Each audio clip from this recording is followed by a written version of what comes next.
আসসালামু আলাইকুম রহমতুল্লাহি বারকাতু। নমস্কার, আদাব। আমি Rafiq Sheikh, West Bengal, India থেকে বলছি, part of victory with us. তাই আমি মুফারের সম্বন্ধে দু চার লাইন কবিতা ছন্দের মাধ্যমে আপনাদের সামনে তুলে ধরছি। ভিক্টোরি উইথ অ্যাস কোম্পানি নয় কেনই এত বড়, মুফারের কথা তাহলে একটু তোমরা শোনো।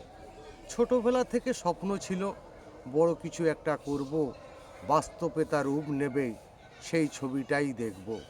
25 বছর চিন্তা করলাম মানব জাতির জন্য, মানুষকে ওই আলোর পথ দেখানোর জন্য। যে মানুষটি পড়ে আছে আজ এই সমাজের নিচে, ওই মানুষটির তুলে আনবই এই সমাজের বুকে। কিছু মানুষ অন্ধ হয়েই বন্ধ ঘরেই বসে, সব কিছু আজ শেষ যেনই এই পৃথিবীর বুকে।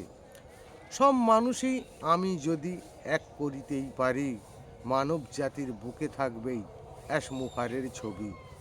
মুফারের বুকেই ছিল এতই বড়ই স্বপ্ন, অ্যাশের সাথেই থেকে আমরা হয়ে গেছি আজ ধন্য। এটাই হলো ভিক্টোরি উইথ মানব জাতির জন্য। মুফারের বিধান কিন্তু সারা পৃথিবীর মান্য। মুফারে ধন্যবাদ। ভিক্টোরি উইথ জিন্দাবাদ। আপনাদের যদি ভালো লেগে থাকে লাইক, কমেন্ট, শেয়ার করুন। ধন্যবাদ।